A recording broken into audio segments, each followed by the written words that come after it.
derechos reproductivos, nos referimos a la libertad para decidir si queremos o no tener criaturas, cuántas querríamos y cuándo deseamos tenerlas. Hablamos de planificación, pero también de poder solventar cualquier contratiempo. ¡Ah! Se nos rompió el condón. Con la misma normalidad que solucionaríamos un accidente doméstico. Ojo, que estamos hablando de derechos humanos fundamentales y aquí no cabe discusión. Nos tiene que dar igual lo que ordena esta o aquella religión, o lo que diga este o aquel mandamás. Los derechos humanos no son de izquierdas ni de derechas, pero las derechas siempre tratan de restringirlos, de someternos, que es de lo que se trata, para que hagamos lo que más les interese en cada momento. En Al Lío creemos que abajo y a la izquierda hay otro pensamiento y otra praxis en relación a los derechos reproductivos. Vamos al lío.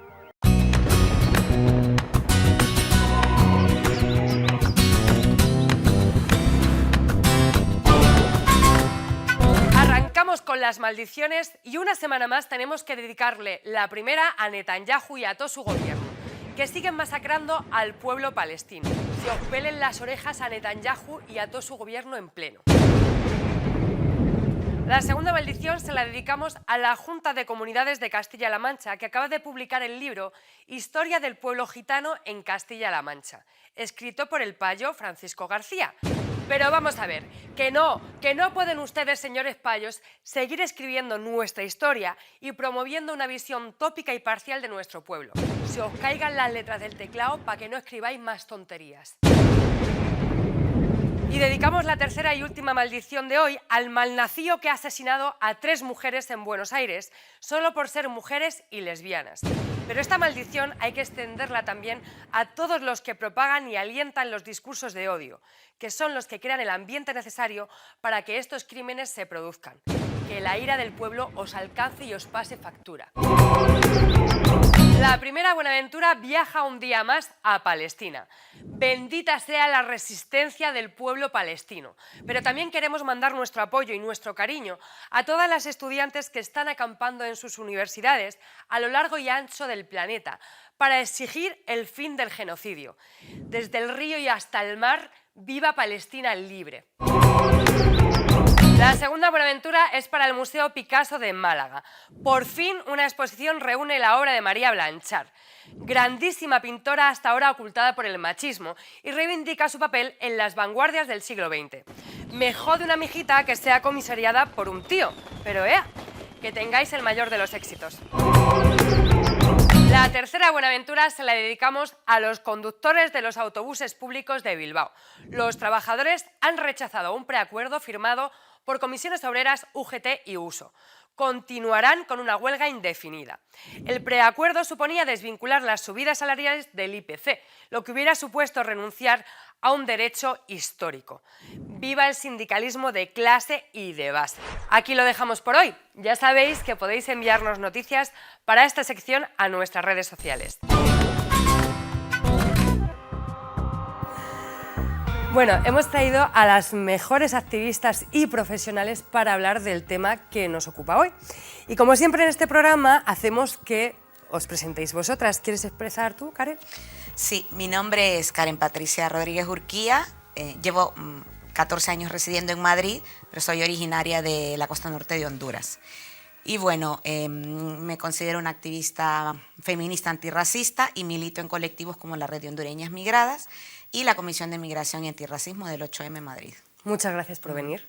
Pilar, ¿cómo estás? Hola, yo soy Pilar Moreno, soy médica de familia y comunitaria, ahora mismo estoy jubilada y estoy con el activismo en el movimiento feminista de Salamanca, que uno de los temas fundamentales que llevamos desde hace ya unos años es el tema de conseguir que la interrupción voluntaria del embarazo se haga en Salamanca y se haga dentro de Castilla y León en lo que son los hospitales públicos para garantizar calidad y seguridad, que es un derecho básico para las mujeres. Importante que estés aquí, muchas gracias. Kika.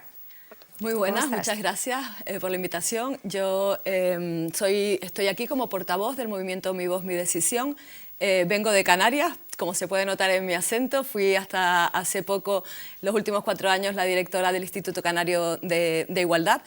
Y como activista, pues estoy centrada especialmente en el lesbofeminismo, y el activismo lo llevo a cabo en la Comunidad Lésbica Europea y Centroasiática, que es una ONG internacional. Así que aquí estamos. Gracias por venir, precioso tu acento.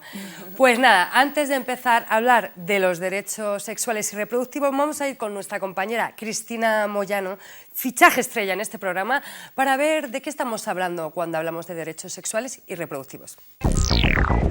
Hola liantes, como ya sabéis estoy aquí para poner un poco de contexto, así que vayamos al lío. Los derechos reproductivos son todos aquellos que buscan proteger la libertad y la autonomía reproductiva de las mujeres para decidir con responsabilidad si tener hijos o no, cuántos, en qué momento y con quién. La vulneración de estos derechos tiene que ver con la prohibición del aborto, las esterilizaciones forzosas o las malas prácticas durante el embarazo y el parto, lo que se llama violencia obstétrica. En España, el acceso al aborto es legal durante las 14 primeras semanas del embarazo. ¿Pero es accesible? La realidad es que la falta de centros públicos que realicen interrupciones voluntarias del embarazo hace que esta práctica esté restringida en muchas provincias donde las mujeres se ven obligadas a viajar cientos de kilómetros para poder tener acceso a este derecho. Según los datos oficiales, en 2022 tan solo el 17% de los abortos tuvieron lugar en centros públicos. Pasamos a las esterilizaciones forzosas, una práctica que se ha realizado en España sobre mujeres con discapacidad utilizando el consentimiento de la familia y con una intervención de un juez. Según los datos del CERMI, entre 2008 y 2020, los jueces españoles resolvieron sobre la esterilización de más de 1.144 personas incapacitadas judicialmente. Gracias a la lucha de estos colectivos de mujeres y de personas con discapacidad, en diciembre de 2020 se fraguó la modificación del Código Penal para la erradicación de estas esterilizaciones forzosas. Y por último, la violencia obstétrica, que es un conjunto de prácticas que degradan y oprimen a las personas gestantes de diferentes maneras en el periodo de embarazo, parto y posparto. Estas prácticas, aún poco reconocidas, ya han sido incluidas en la legislación autonómica de Cataluña como una vulneración de los derechos sexuales y reproductivos de las mujeres. Sin embargo, la última reforma de la ley del aborto estatal dejó fuera la violencia obstétrica por presión de los médicos. Bueno, equipo, a mí solo me gustaría destacar que estos son derechos humanos y no deberían depender de ningún partido político. Así que nada más que añadir, os dejo con el debate. Bueno, Cristina ya nos ha explicado qué son los derechos reproductivos, pero cómo están regulados en España. ¿Está bien planteado el derecho a la objeción de conciencia? ¿Qué pensáis? ¿Quieres empezar tú, Pilar? Bueno, pues empezar yo, sí. Hombre, ahora mismo tenemos una ley del aborto, una ley de interrupción voluntaria del embarazo, que es bastante consistente. Y el problema es lo de siempre. Siempre estamos peleando por conseguir buenas leyes. Nuestro gran problema es que luego no se llevan a la práctica, que no se implementan. Entonces, eso es uno de los temas que tenemos que seguir, porque aunque sí que en España ahora mismo se puede interrumpir voluntariamente el embarazo, se puede conseguir financiación pública, sin embargo, todavía sigue siendo un estigma, todavía hay muchísimas mujeres que consideran que interrumpir su embarazo de manera voluntaria es algo que deben ocultar, y eso es una de las cosas que cuando se tiene que hacer encima, sacándolo de lo que es el sistema público de salud, también determina que no se considere como una prestación más, como el que se va a operar de cataratas o se va a quitar una hernia. Entonces es un tema muy serio, y es un tema que hay que estar muy peleando por eso, porque realmente no está garantizado, pero no se está pudiendo llevar a la práctica por todas las mujeres que lo desean. ¿Avanzamos y retrocedemos o qué? ¿Cómo veis esto? Yo estoy de acuerdo en el que tenemos una muy buena ley, mejorable como todas, pero creo que el principal problema, bueno, hay varios. El principal creo que es las competencias de sanidad están transferidas a las comunidades autónomas. Entonces, al estar transferidas, evidentemente hay muchas comunidades autónomas que, por desgracia, están gobernadas por la derecha y la ultraderecha, que bueno, la derecha que gobierna con la ultraderecha, sabemos que ultraderecha es. Y el problema es que no están dotando, no están cumpliendo con esa ley, no están dotando de presupuesto, es más, están utilizando dinero público para financiar a los grupos y a las asociaciones antiabortistas. Y la verdad es que con respecto a la objeción de conciencia, que ese es otro de los problemas con los que nos encontramos, creo que a estas alturas de la vida y de la historia de la humanidad, la objeción de conciencia debería salir de la sanidad pública. Porque, por ejemplo, en Salamanca pasa, pero en La Rioja pasa que no puedes ni siquiera, no puedes abortar, pero no puedes comprar una pastilla para el día después, porque son todas las farmacias y todos los médicos objetores de conciencia. ¿Qué pasa con esto? Claro, es que como bien decías, el problema siempre es las comunidades autónomas, no cómo aplican la ley, porque cada una luego la aplica según lo que interpretan. de la ley, ¿no? Y según el gobierno que esté. Entonces encontramos que hay comunidades autónomas donde el País Vasco, Cataluña, donde puedes ejercer la interrupción voluntaria del embarazo sin problemas, pero hay otras como Castilla y León, Castilla-La Mancha, incluso Madrid, donde te encuentras con muchas trabas, o que está que está concertado, ¿no?, con clínicas privadas, o sea, que no se lleva a cabo en las clínicas, en los centros públicos, que es lo que realmente queremos, ¿no?, para que sea un derecho garantizado. Y en el caso de Madrid, que es el que yo más conozco, el problema está sobre todo en la población más vulnerable, que en este caso son las mujeres inmigrantes sin papeles, ¿no?, que a la hora de ir a los centros sanitarios, lo primero que les dicen es que no tienen este derecho garantizado porque no tienen papeles. Y así se lo dicen literalmente los médicos de cabecera. Y esa desinformación, ¿no? Hay muchas mujeres que no saben que este derecho sí está garantizado, pero como no lo tienen, o sea, no lo conocen, pues al final salen de los centros de salud rotas y que no saben qué hacer, porque el médico les ha dicho, es un derecho que tú no tienes porque no tienes papeles, y se los dice así: si quieres interrumpir tu embarazo, vas y pagas una clínica privada. Yo os quería preguntar una cosa, porque conozco el caso de La Rioja porque estaba viviendo allí, ¿no? Pero ¿por qué los objetores de conciencia, estos médicos que se acogen a este derecho que tienen, luego son los mismos médicos que están en la privada realizando abortos pagados? ¿Por qué? Hay que tener en cuenta una cosa: no hay registros de objetores de conciencia. Ah, no. Eso es el problema fundamental. Ya en la ley anterior de 2010 ya existe eso. Y ya sabemos que la objeción de conciencia tiene que ser individual y por anticipado. Es decir, que cuando tú vayas, porque yo tengo que hacer una interrupción voluntaria del embarazo, yo no puedo decir, no, yo no lo hago, que soy objetor. No, tú tienes que haberte definido previamente como objetor y tienes además que ser individualmente. No existe la objeción colectiva y eso es uno de los grandes temas que tenemos. En Castilla y León, por ejemplo, sí se interrumpe en 2 hospitales públicos. ¿De qué depende? De que hay un jefe de servicio de ginecología que decidió, primero estaba en Miranda, y hacía interrupciones voluntarias del embarazo. Se ha ido a Burgos, al Hospital Clínico de Burgos, y también se hacen. ¿Sabéis una de las cosas más curiosas que hay cuando vemos los datos? ¿Dónde la interrupción voluntaria del embarazo está más financiada de toda Castilla y León? ¿Dónde las mujeres realmente piden financiación pública? En León, en Burgos, perdonad, en Burgos. ¿Por qué? Porque van a la pública, igual que van a mirarse de la vista o a quitarse un juanete, y eso es fundamental. Y además es que yo, otra de las cosas que planteo cuando se haga en la pública es que no va a haber acoso, es que va a desaparecer el acoso, porque ya no va a ser una clínica donde van las mujeres a abortar, va a ser un hospital donde tú vas a entrar por la puerta como cualquier otro enfermo o que vaya a hacerse cualquier prueba y te van a poder hacer esa interrupción voluntaria del embarazo. Entonces, es fundamental que la pública se obligue a hacer la práctica. Y sobre todo eso entraría cuando se vea qué objetores de conciencia hay. No nos olvidemos que la ginecología ahora mismo hay una cantidad de mujeres jóvenes, y en Salamanca las mujeres jóvenes del servicio público no son todas objetoras, no hay ninguna lista de objetoras. Allí la jefa de servicio dice, si aquí nadie se ha presentado para hacer la interrupción voluntaria del embarazo. Pilar da algunas propuestas. ¿Vosotras qué opináis? O sea, ¿qué se puede hacer para evitar estos problemas? Tanto los de no poder ir a abortar en Salamanca o en La Rioja, tanto como para estas mujeres migrantes que se quedan sin poder abortar en la pública porque piensan que no tienen ese derecho. ¿Qué pensáis? ¿Qué proponéis vosotras?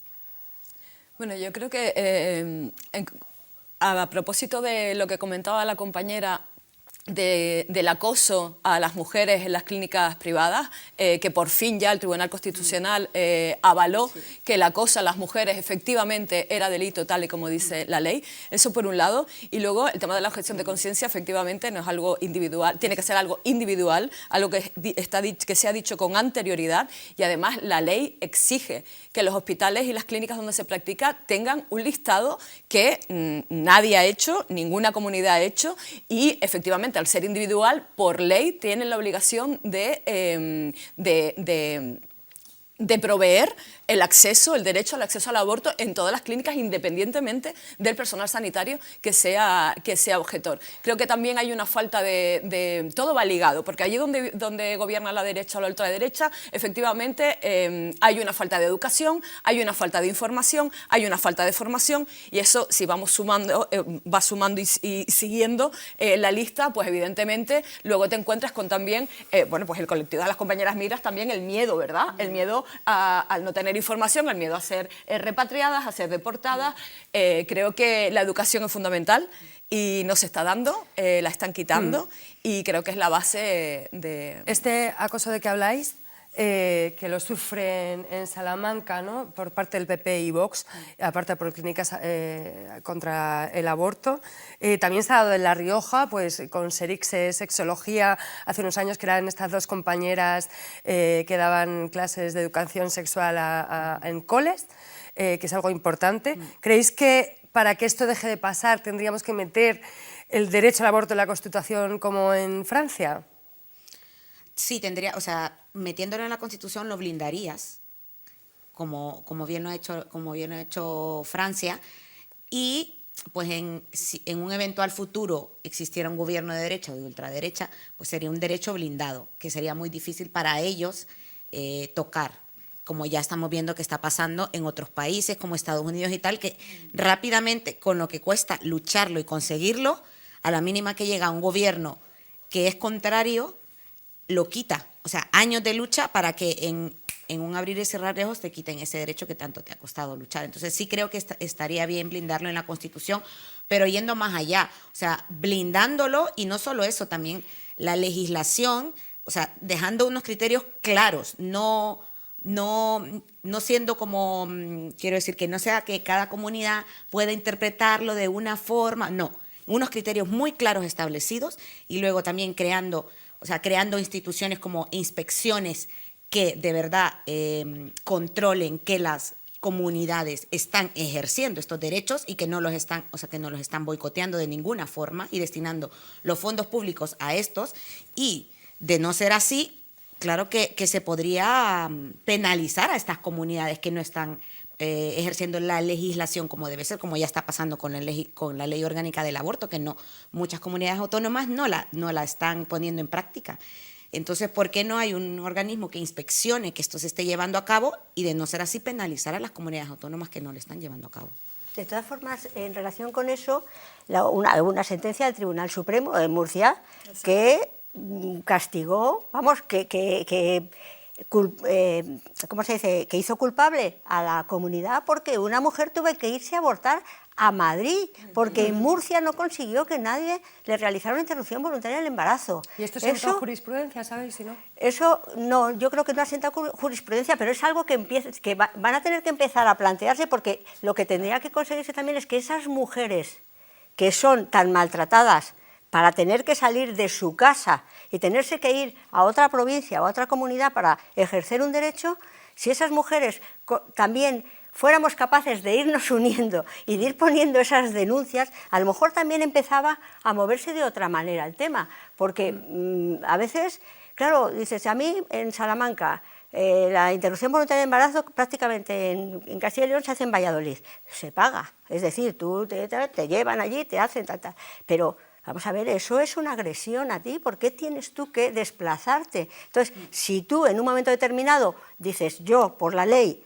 tendría derecho a que me lo hicieran en Salamanca, ya no voy a decir en la pública, pero bueno, pongamos en Salamanca, pues a lo mejor empezaba a moverse algo más, no lo sé, está muy difícil de todas formas. A ver, fue el Tribunal Constitucional quien lo dijo, y evidentemente el Tribunal Constitucional es quien dictamina si pues la constitucionalidad de las leyes, y no solo eso, sino quien te ampara en tus derechos humanos fundamentales, el derecho a la dignidad, a no ser humillada, etcétera. Por lo tanto, lo que está diciendo el Tribunal Constitucional es que esa práctica está mal y que no se puede permitir que una mujer tenga que trasladarse de su domicilio con todo lo que eso conlleva para ejercer un derecho que tiene o debería tener adquirido aquí en España. Aún así, Hay provincias como Soria, como Palencia, que a pesar de lo que ha dicho el Tribunal Constitucional, siguen derivando a las mujeres a otras ciudades para practicar el acceso al aborto. O sea, es un horror. Claro, y ojalá en Segovia estaba leyendo yo el caso de una compañera migrante que al final nada, o sea, cada vez que iba le decían en ese momento no hay ningún sanitario que está de baja o no sé qué, y así cada 2 semanas, y todo el rato le daban largas, y hasta que llegó un punto en que, claro, el embarazo iba avanzando, y llegó un punto en que se tuvo que venir a Madrid y pagar en una clínica privada a que le practicaran el aborto, porque no se lo hacían de ninguna forma. Y porque pudo pagar en la Y porque clínica. pudo pagarlo, porque estamos hablando de que son cantidades entre los 400, 500 euros, y dependiendo si es quirúrgico, si es, o sea, que, ¿y quiénes pueden pagar esto? También hay que ver, ¿no? Porque casi siempre son las mujeres más precarias las que tienen que, y pídele a una mujer inmigrante sin papeles, que gana, no llega ni a ganar el salario mínimo, que vaya a pagar 500 euros a una clínica privada, ¿no? Cuando seguramente ni siquiera le darán el permiso en su trabajo para que se vaya a hacer que también hay que ver eso, o sea, es que por todos los lados, ¿no? Es muy complicado, se encuentra en una situación de desamparo total. Entonces, claro que sí, claro que, y de igual forma los colectivos que estamos defendiendo, ¿no? Y luchando por los derechos sexuales y reproductivos, podríamos ver una forma de llevar a cabo una denuncia colectiva, masiva, de todas las comunidades que no están aplicando la legislación ante el Constitucional, ¿no? Porque son varias las comunidades o provincias que no están aplicando la legislación, y el Estado tampoco está ni controlando, ni inspeccionando, ni viendo qué comunidades están cumpliendo con eso. Bueno, perdón. Dale. No, yo creo que es importante que se blinde la Constitución, porque al tener un derecho constitucional es muy distinto que no tenerlo, y evidentemente el panorama cambiaría. Luego, por supuesto, habría que dotarlo, a lo mejor legislarlo, como ya está legislado, y dotarlo de presupuesto, etcétera. Pero que esté blindado en la Constitución es importante, porque aquí de lo que estamos hablando no es del aborto en sí. Es decir, abortar se ha abortado toda la vida, se va a seguir abortando. Aquí estamos hablando de las mujeres precarias, porque las mujeres de la familia de Abascal abortan y van a las clínicas privadas a abortar, es decir, no tienen ningún problema. Estamos hablando de una cultura de vida y de esas vidas que no importan, que son las de las mujeres precarias. De esto va la campaña, bueno, no tu campaña, pero sí la campaña Mi Voz, Mi Decisión. ¿Nos puedes contar? Pues la campaña Mi Voz, Mi Decisión es una iniciativa ciudadana europea que parte de Eslovenia, y pues las compañeras del Instituto 8 de Marzo de Eslovenia deciden lanzar esta iniciativa con una serie de requisitos o de puntos que exigimos a las instituciones europeas para garantizar el aborto seguro y gratuito de todas las mujeres en Europa. No de todos los países, porque no se puede, pero sí de todas las mujeres que vivan en la Unión Europea. Fuimos 8 países, es decir, colectivos, activistas y feministas de 8 países distintos quienes firmamos esa iniciativa y la presentamos ante la Comisión Europea. Aquí en España fuimos Cristina Fallarás y yo. Y bueno, y ahora lo que estamos es la recolecta de ese 1 millón de firmas que necesitamos para que presentar esos puntos, poderlos exigir sobre la mesa del Parlamento Europeo, y que el Parlamento Europeo una vez más se tenga que pronunciar sobre el aborto, algo que ya hizo hace poco cuando intentamos blindar en la Carta de Derechos Humanos de la Unión Europea el aborto, y no se pudo porque requiere unanimidad y estamos muy lejos de conseguir esa unanimidad. ¿Dónde se puede firmar? Pues firmar así rápido, poner en Google o un buscador cualquiera Mi Voz, Mi Decisión, y van a caer seguro en la firma, y si no, en nuestras redes sociales, lo pondremos que las por aquí, tenemos, ¿no? Que las tenemos muy movidas. Sí. Muy bien. ¿Qué os parece esta campaña? A ver.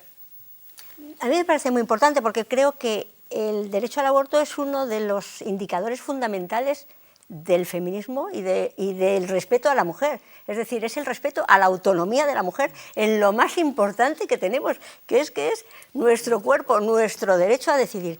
Y tal y como vienen las cosas, es que no nos podemos fiar ni un pelo. Es que la posibilidad de que mañana quieran seguir los hombres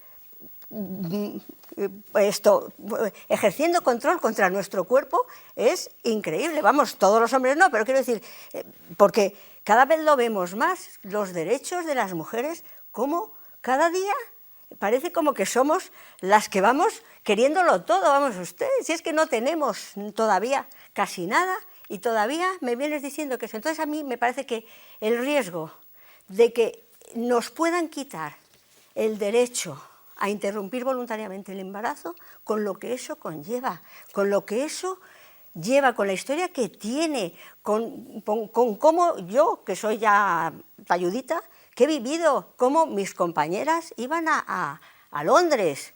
Eso te iba a preguntar, ¿cómo le ves tú? O sea, ¿cómo ves tú esta ola de ultraderechistas que quieran quitar los derechos la veo que tú ya conseguiste, ¿no? Yo la veo con horror porque realmente es que es esa sensación de que ahora parece que estamos queriendo, cuando lo que queremos es tener derechos, es conseguir los mismos derechos que tienen otros, y desde luego los derechos sobre nuestro propio, es un derecho personalísimo, es un derecho nuestro. Nadie puede actuar sobre mi tema, mi sexualidad y mis derechos reproductivos. Entonces eso me parece que es fundamental, y es que efectivamente toda la vida se ha abortado. Bueno, hay unas cifras de abortos clandestinos, fijaros, es que he cogido algunas cosas. En el año 1976 el Tribunal Supremo calculaba que por abortos clandestinos en España se habían muerto entre 200 o 400 mujeres.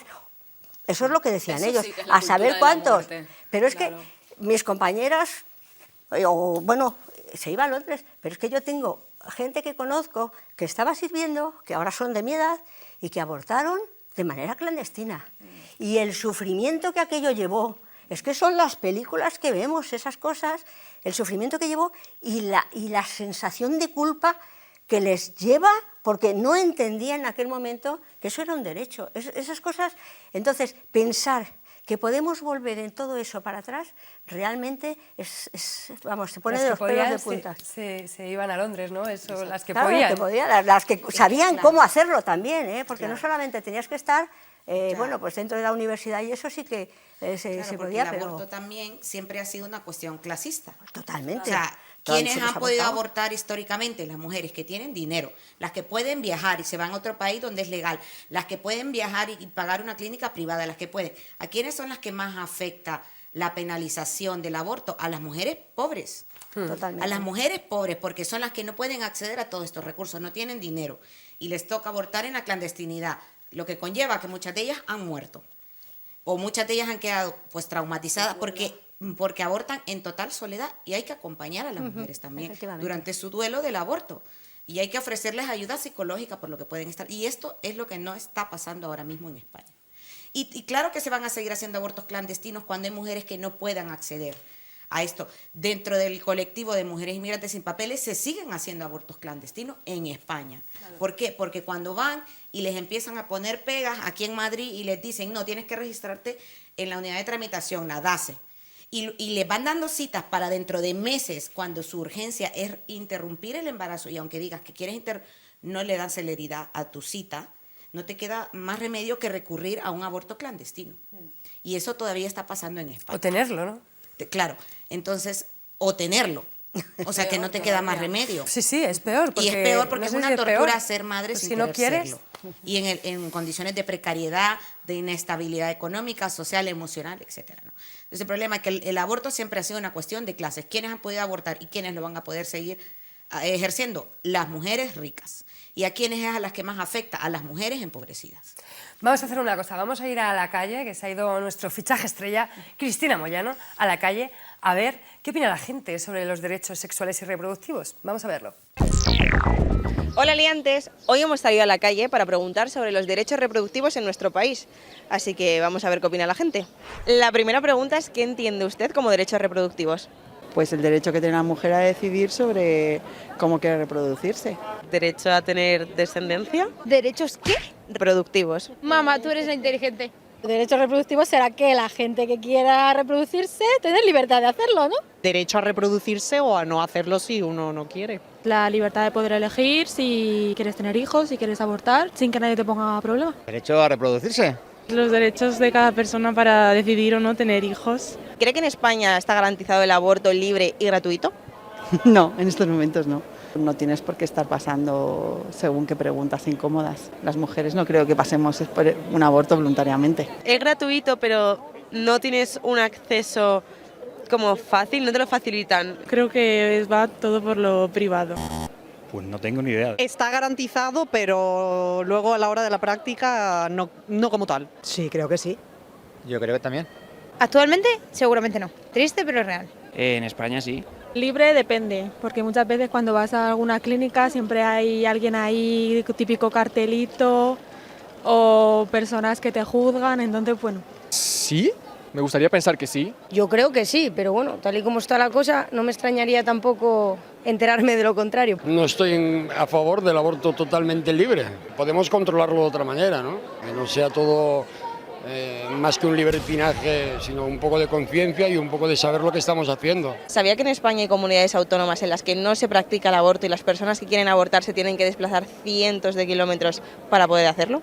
No lo sabía, no tenía ni idea. Pensaba que era libre en toda España, vamos. Yo creía que ya estábamos bastante más adelantados y que es un poco libre decisión en todos los sitios. Pues no lo sé, pero a mí no se me hace propio porque el quitar y dar la vida no está en uno, es de parte de Dios. Con todo lo que conlleva el tener que pasar por este trago, que encima tengas que desplazarte 100, 200, 300 kilómetros, no me parece correcto. Una persona que necesita abortar, no quiere abortar. Hablamos siempre de lo mismo, el que tiene puede hacer las cosas y el que no tiene, pues no. Cada uno, ya te digo, es muy libre de hacer con su cuerpo lo que quiere. Que yo no sea partidario de eso no quiere decir que los demás no lo hagan. ¿Usted estaría a favor de blindar el derecho al aborto dentro de la Constitución, como ya lo ha hecho Francia?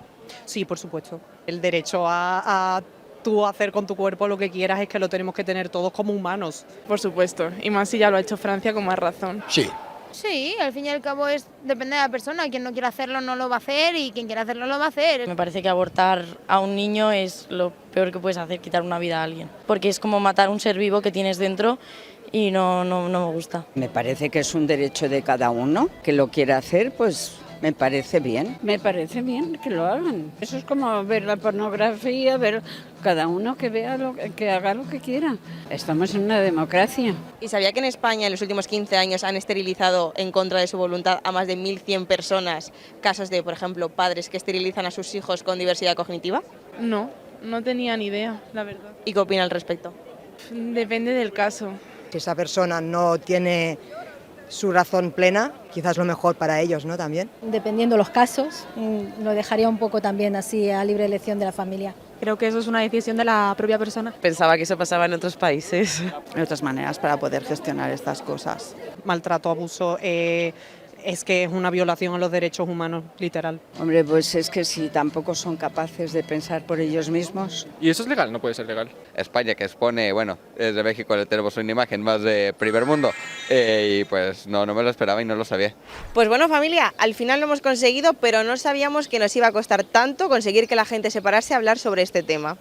Así que nada, os dejo que debatáis sobre ello. Chao. Pues ¡Wow! así está el patio. Así está la calle. ¿Qué os ha parecido? Comentar, ¿quién quiere empezar? Sigue siendo un tema muy tabú. Es que sigue siendo un tema que a la gente le cuesta hablar de ello. O sea, el problema es ese, ¿no? Que la gente lo sigue viendo como un tabú, como algo malo. Mucha gente no quiere hablar de ello. Y eso se debe a que no hay una educación sexual de calidad y pública. Entonces, claro, si empezamos por ahí... ¿Puedo decir una frase? Dejad de meter vuestros rosarios en nuestros ovarios, porque tela. Sí. Desde luego, y a mí no me impresionó tanto el señor que salió él bien No. puesto diciendo que está en contra del aborto, como si él fuera a abortar, sino la chica joven. Sí.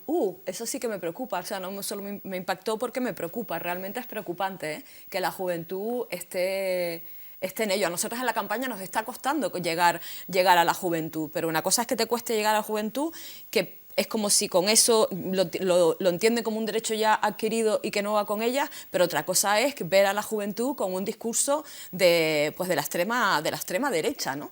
Que además atenta contra ella misma. Eso sí que me impactó, ahí sí que tenemos mucho que hacer desde la base de todos los sectores socializadores y agentes socializadores de la sociedad.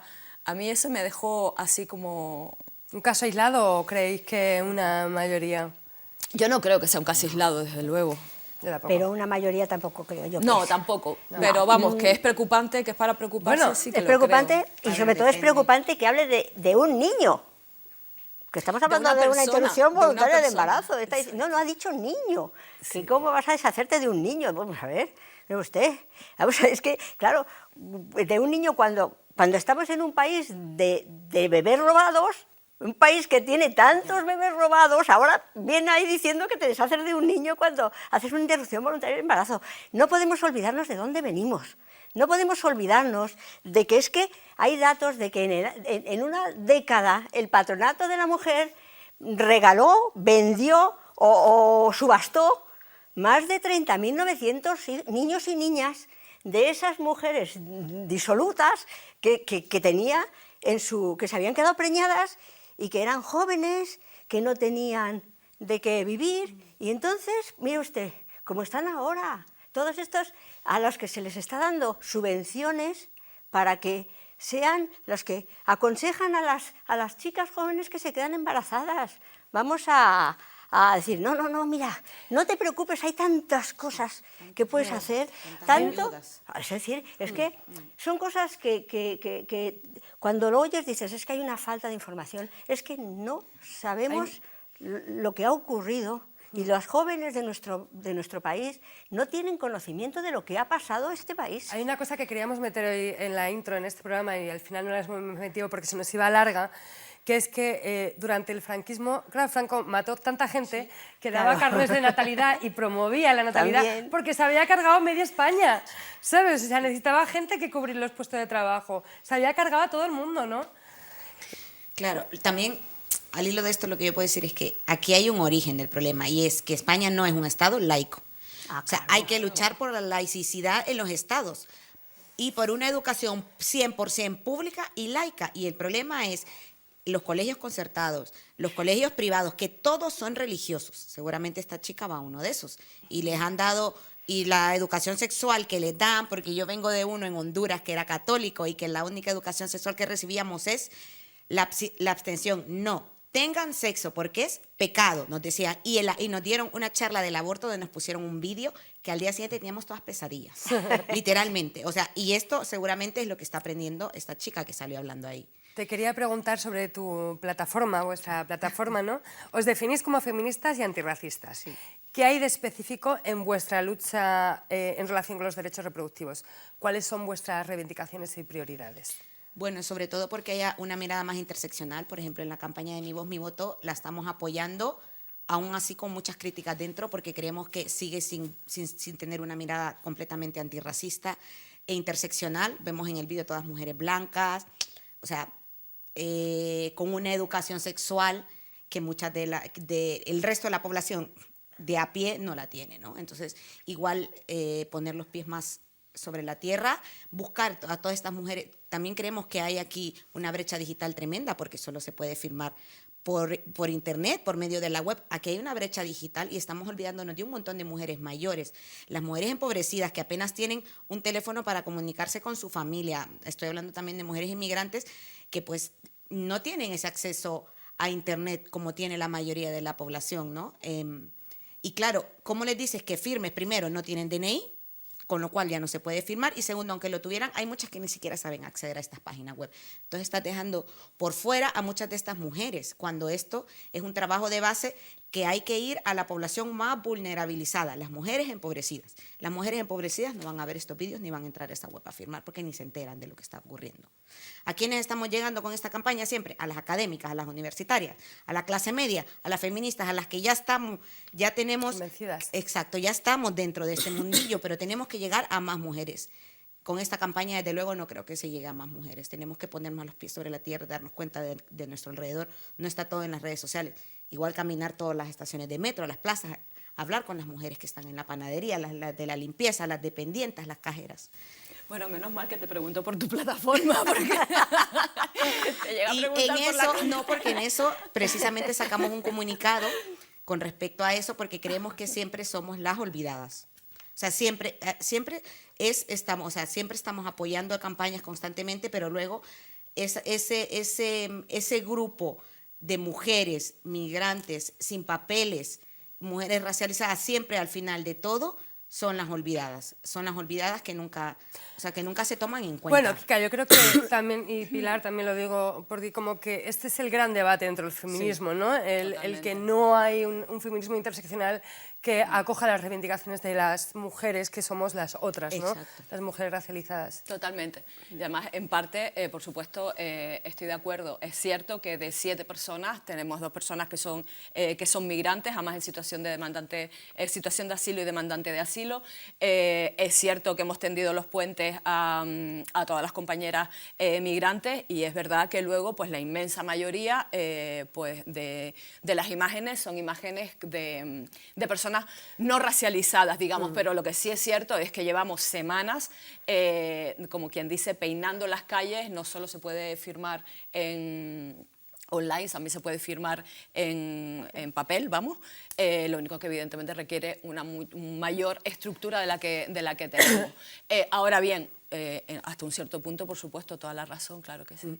Igual no te he preguntado por justificar ni nada de esto, no, pero vamos, sino está sí bien hablarlo, claro. Porque igual también va más allá el no hablar solamente del aborto, porque los derechos reproductivos y sexuales no solamente es el aborto, sino también el derecho a parir libremente, a tener un embarazo consciente, libre, sin ataques, ¿no? O simplemente el derecho a que no te convenzan para esterilizarte, ¿no? Que nos pasa muchas a las otras de las otras, ¿no? Gitanas, migrantes, mujeres con diversidad funcional, o sea, va más allá, ¿no? Esto de los derechos sexuales y reproductivos. Os lo pregunto, te lo pregunto como médica ya no, claro, feminista. Por supuesto que va mucho más allá. Es decir, es que tenemos una historia de agresión a las mujeres y de considerar que nuestro aparato genital femenino, que nuestras hormonas son las culpables de lo malas que somos y que hemos sido. Es decir, lleva toda la vida desde Hipócrates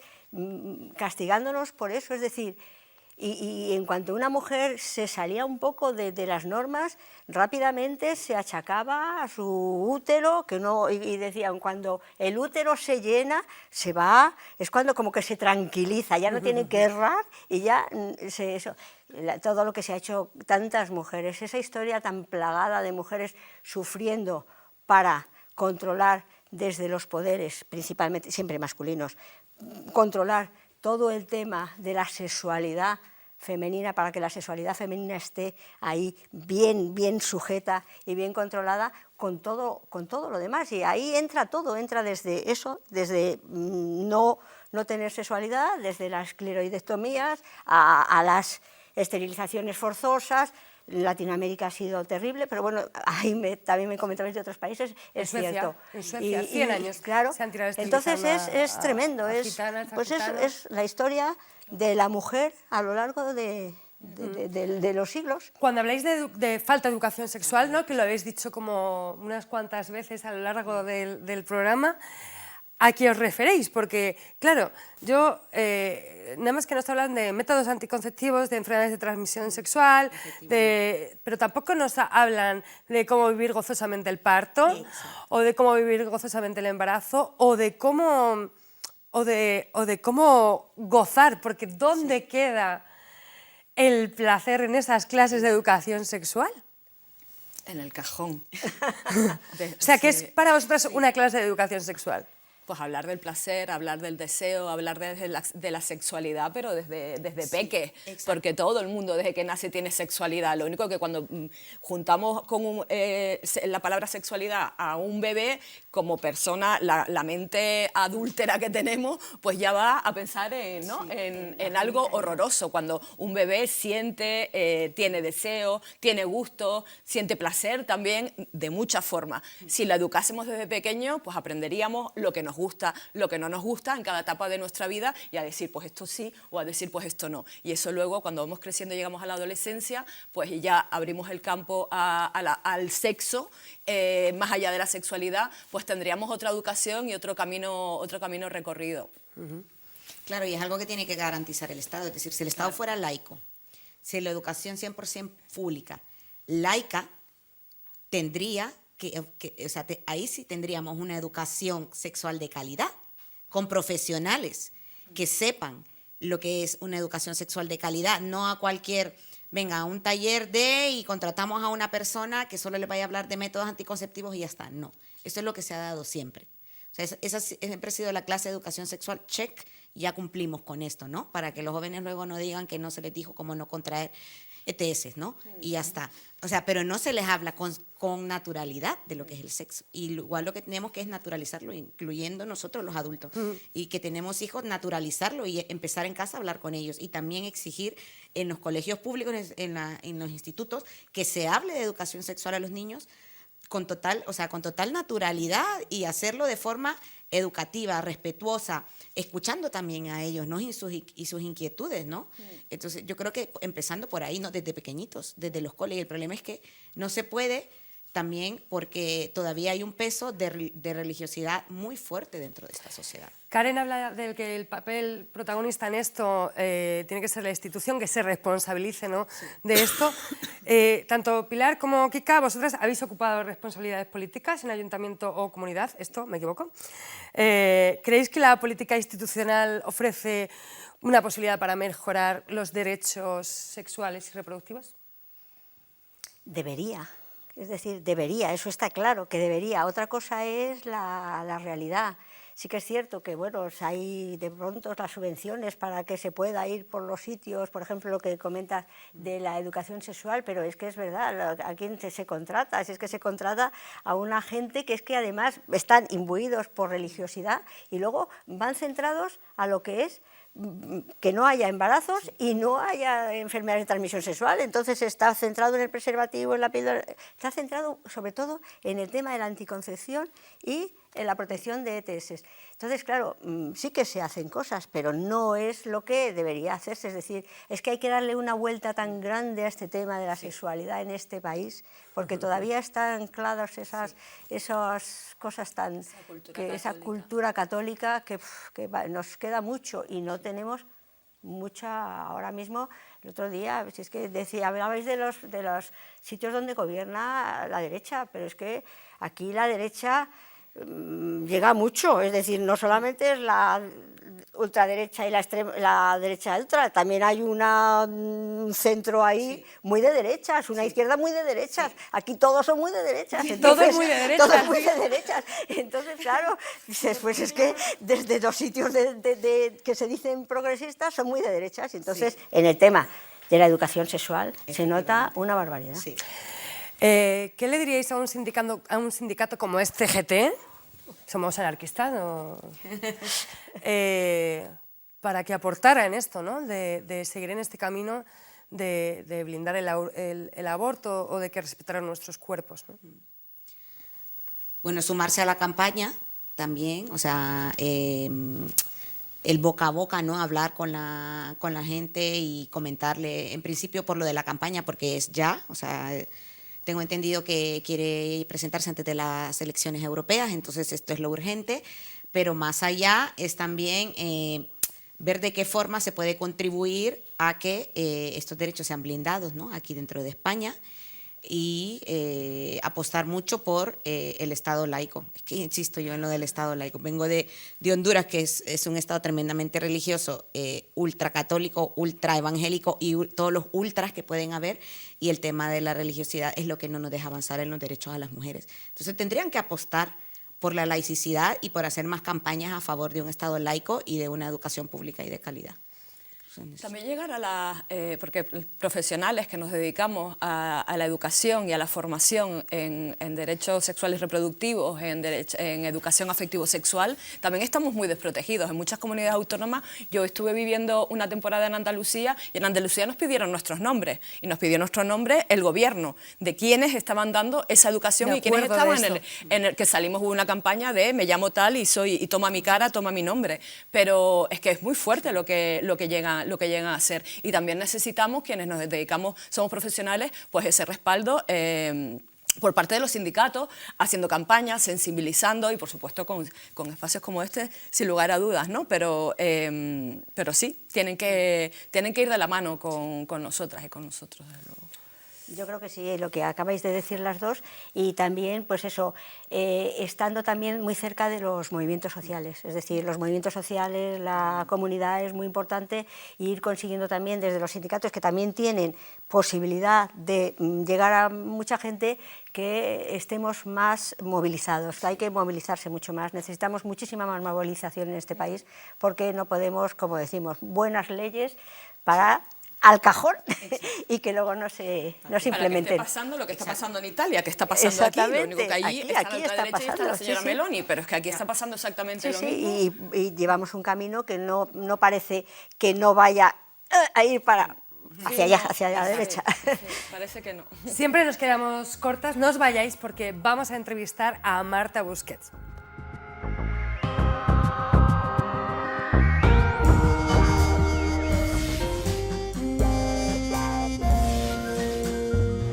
Bueno, para mí es un honor presentar este programa solamente por poder entrevistar a personas como hoy tenemos aquí a Marta Busquets. Marta Busquets, abogada, activista, especialista en derechos humanos, género y salud, conocida por la lucha contra la violencia obstétrica, presidenta de Dona Llum, mi amiga. ¿Qué falta más? Porque somos amigas y que se me mueren todas las plantas, por ejemplo. Ah, vaya. Eso está bien saberlo también. Es información, no me regaléis plantas. ¿Qué es esto de la violencia obstétrica? Que mucha gente le suena de largo, a nosotras no, porque hemos estado muy metidas en esto. Creo que la violencia obstétrica merece un poco de explicación, porque a veces la gente lo vincula como a tipos de parto determinados, ¿no? Como a la lucha porque todas demos a luz en el bosque sin intervención médica, las que quieren parir en su casa, ¿no? Las que se quieren comer las placentas. Y esto podría estar incluido seguramente, ¿no? Pero al final, si nos vamos a una definición real de lo que es violencia obstétrica, en realidad de lo que estamos hablando es de derechos de autonomía y consentimiento informado y, en definitiva, que se reconozca la plena humanidad de las mujeres y de las personas que tienen capacidad gestante cuando acuden a servicios de obstetricia, es decir, cuando estamos hablando de embarazo, parto y posparto. Con lo cual, cuando hablamos de violencia obstétrica, son procesos que negamos a las mujeres y a las personas gestantes la capacidad de poder decidir sobre sus cuerpos, ¿no? Y de poder además vivir estos procesos desde la alegría y desde el deseo, ¿no? Y desde un lugar bonito y respetuoso. Qué bien, lo explicas. ¿Vivimos en tiempos convulsos o crees que ha sido siempre así con los derechos sexuales y reproductivos para las mujeres? Yo creo que ambas afirmaciones son en parte ciertas, es decir, venimos de tiempos, yo creo, seguramente peores y han habido muchos avances y esto no se puede negar, tanto a nivel de aborto como a nivel de parto respetado, de cambio de protocolos, de toda la evidencia científica que tenemos, todo esto es verdad, ¿no? Y a la vez también es verdad que no es suficiente que vivimos tiempos convulsos, es decir, los sectores reaccionarios se están organizando a nivel internacional, ¿no? Con todo este rollo de el primer latido, Estados Unidos, que es un país imperialista, ¿no? Que habla de libertad y de cómo van a llevar la libertad de las mujeres y las personas LGTBI por el mundo, por ejemplo, tiene normativa súper estricta o hay una batalla interna bastante importante en relación al derecho al aborto.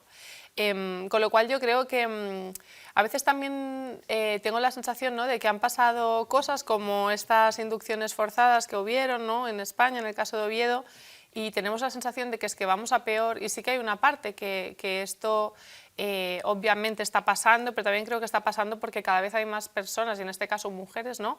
Pues que son capaces de decir que no a cosas que no quieren hasta el final, ¿no? Es que antes seguramente ni nos hubiéramos planteado que teníamos derecho a decidir, ni nos hubiéramos atrevido a cuestionar una indicación médica, a buscar una segunda opinión, ¿no? A buscar otras opciones. Y como esto ahora sí que está pasando y sí que hay el espacio, creo que también hay más ocasiones para entrar en confrontaciones directas, que por suerte sabemos que no son lo estadísticamente más habitual, pero creo que esto pasa porque muchas mujeres y muchas personas gestantes están confrontando y están diciendo que no, que pueden poner límites y pueden pedir respeto, ¿no? y que esperan que las personas que hay del otro lado se conduzcan con respeto, ¿no? Y desde una horizontalidad y no desde el autoritarismo de aquí se va a decir lo que yo digo, ¿no?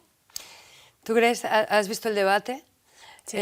No sé qué te ha parecido, pero también te quiero preguntar, aparte de qué te ha parecido, ¿son las derechas las que quieren controlar nuestros cuerpos? Solamente, quiero decir, esta pregunta es un poco trampa. A ver, he visto el debate y me ha encantado, la verdad, creo que es muy necesario y siempre me gusta hacer el apunte de que, por ejemplo, en Suecia la objeción de conciencia en obstetricia está prohibida y creo que es muy interesante pensar en horizontes donde sencillamente no damos cabida a la objeción de conciencia porque al final es algo que está pensado para no irte a matar a una guerra imperialista a Vietnam, ¿no? Y siempre se usa en contra de las mismas identidades y los mismos cuerpos para negar derechos humanos. Yo, por ejemplo, no he visto nunca un ginecólogo objetor de la violencia obstétrica y no voy a entrar en esta cesárea no necesaria y no voy a entrar en un parto que estéis haciendo una Christeller, ¿no? Entonces siempre van estas objeciones de conciencia en la misma dirección. Y por otra parte, la pregunta trampa, pues creo que no, creo que dentro de los sectores feministas, y yo en concreto me ubico dentro de los lesbotransfeminismos, ¿no? Creo que también hay unos sectores feministas muy empeñados, ¿no?, en decirnos cómo tenemos que relacionarnos sexoafectivamente, qué prácticas sexuales son adecuadas o no, qué prácticas afectivas son adecuadas o no, cómo podemos, ¿no?, utilizar nuestra fuerza de trabajo o no. Entonces yo creo que desgraciadamente estos discursos no están solo dentro del reaccionario, y también creo que debemos revisarnos, porque en el momento en que mi discurso, ¿no?, puede coincidir con el de Vox o con el de Milei, seguramente me tengo que revisar algo, porque es un poco extraño, ¿no?, algo chirría. Con lo cual, creo que todas, a mí me gusta mucho, aparte del trabajo de Leonor Silvestri, ¿no?, y todas, entonces ella en alguno de sus libros, como Enemiga Pública, creo que se llama, ¿no?, dice que todas tenemos a un Hitlercito dentro, ¿no?, todas tenemos a este fascista dentro, que de vez en cuando pues, nos apetece mucho decirle a las demás personas lo que tienen que hacer, ¿no? Y yo creo que hace falta mucha empatía, mucha escucha, ¿no?, mucho mirarnos a los ojos y menos decirnos lo que tenemos que hacer, y desde, obviamente, porque creemos en la ayuda mutua y en la acción directa, ¿no?, preguntarnos qué necesitamos para estar bien y ponernos manos en la masa en vez de dar directrices de lo que es ser una buena feminista, de qué prácticas sexuales o no tenemos las buenas feministas y de qué trabajamos o no. ¿Por qué ponen el grito en el cielo con el tema del aborto y no quieren que abortemos si luego la maternidad, y tú y yo lo sabemos, no es algo en lo que se invierta con leyes de protección a las madres, recursos económicos, que podamos vivirlo como algo gozoso? Claro, es que esto enlaza, por ejemplo, con esto que comentábamos de la violencia obstétrica, ¿no? Por ejemplo, te dicen, no, es que los bebés, la vida de los fetos es lo más importante, y de hecho hay una sentencia del Tribunal Constitucional en un recurso de amparo, bueno, que tiene que ver con una parte legal que he llevado yo, que dice claramente que hay que priorizar la vida de los fetos. Entonces, ¿esto qué nos está diciendo? Que nuestros cuerpos, para empezar, no importan, ¿no? Y nuestras vidas, cuando por supuesto que importan, porque somos mujeres adultas, no con una potencialidad humana, sino que ya existimos en el mundo. Para alguna gente esto es noticia, ¿no? Pero aquí lo que venía a decir, luego son la misma gente, ¿no?, pues que los hospitales no están respetando los procesos de parto, que están haciendo Christelles, que están haciendo intervenciones que también ponen en riesgo, ¿no?, a esas criaturas. Y por ejemplo, pues pensando ya en el movimiento reaccionario, ¿no?, y perdona, antes de entrar en esto, ¿cómo se puede ayudar a las criaturas, ¿no?, a un bebé violentando a sus madres? Es que esto es sencillamente una lógica absolutamente absurda. Machacar a una madre es machacar necesariamente a esa criatura, ¿no? Pero luego pienso en los movimientos reaccionarios organizados, ¿no?, cuando hablan de latido, de cuando hay latido y que ya no se puede abortar. Bueno, en las pateras también hay latidos. La gente que se ha ahogado en el Mediterráneo intentando entrar en la fortaleza en la que hemos convertido Europa también, ¿no? Sabemos que en España hay muchas criaturas en riesgo de pobreza y estas criaturas ya existen y también tienen latido. Y cuando la ultraderecha hace campaña contra Menas, está haciendo campaña contra niñas y niños. ¿Que tienen latido? Que tienen latido también y que ya existen en el mundo. Con lo cual yo creo que hay personas que cuando me dicen que les preocupan los fetos y la vida, pues siempre es la vida de quién, porque desde luego hay muchas vidas que sabemos que no les importan y que consideran absolutamente prescindibles, ¿no? Y luego también sabemos pues, que son las personas también que quieren recortar prestaciones sociales, sanidad pública, cuando estas criaturas luego existan en el mundo, ¿dónde van a ir? Pues no lo sabemos, desgraciadamente. ¿Crees que las cosas son diferentes para las mujeres payas blancas que para las racializadas? Me da la sensación de que nosotras como racializadas y locas y ese gran etcétera, reclamamos derecho a ser madres y vosotras reclamáis el aborto justo porque el poder es lo que nos quiere arrancar a cada una, ¿no? Yo creo que la respuesta es absolutamente sí, ¿no? Yo creo que es toda la misma lucha, lo que pasa que no podemos quedarnos, es la lucha de todas para luego darle prioridad a lo que nos interesa a las payas, ¿no?, y no darle esto. Esto también es una discusión que he tenido en diferentes ámbitos, porque pasando por muchas cosas, la lactancia, por ejemplo, se montaron una Semana Mundial de la Lactancia Materna Negra porque el tipo de reivindicaciones y cosas que les preocupan no tienen nada que ver con la movida de las mujeres blancas. Incluso pues desde la mejor intención pusieron como un cartel, ¿no?, de una mujer creo que era negra, amamantando un bebé blanco, de toda la leche es blanca. Es como, bueno, en una historia en este caso era un contexto de Estados Unidos, ¿no? Pero de esclavización, donde se obligaba a mujeres negras a amamantar a bebés blancos, este cartel es problemático. Y esto pasa a muchos niveles. A mí esto a veces lo tengo que explicar, ¿no? Porque dentro de las campañas, por ejemplo, contra la gestación subrogada, se dice mucho, ser madre no es un derecho. ¿Para quién? Para una mujer blanca que quiera ir a un país, ¿no? y acceder al cuerpo de una mujer racializada para hacerse un hijo, no. Pero para comunidades racializadas, por ejemplo, incluso pasando por la lucha palestina, ¿no? El hecho de tener hijos como forma de resistencia, de negarte a que borren tu identidad, ¿no? Todo el tema que hay, por ejemplo, de discurso contra todo lo que son las maternidades adolescentes, que además señalan a menudo a determinadas comunidades, y esto lo hemos hablado, ¿no? En ocasiones también con la comunidad gitana, pero no se critica a la vez cómo las payas están teniendo hijos a los 40 años pasados, a pesar de que también manifiestan que querrían hacerlo antes, ¿no? Se pone el foco en determinados contextos y luchas, ¿no? que interesan y a veces no lo pasamos por ciertos filtros que claramente deberíamos. Porque, y también pienso, ¿no? en todo este discurso de es que tienen muchos hijos, ¿no? de ciertas comunidades racializadas, cuando al final sabemos que el problema de la contaminación, que esto se hace a veces desde este rollo ecofascista, ¿no? Las sociedades que nos estamos cargando el mundo somos el 10% de la población, no la gente, ¿no? Y creo que, por supuesto, tendríamos que afinar un poco más la mirada, ¿no? de qué estamos hablando cuando hablamos de derechos sexuales y reproductivos y de aborto, ¿no? Y sobre todo escucharnos.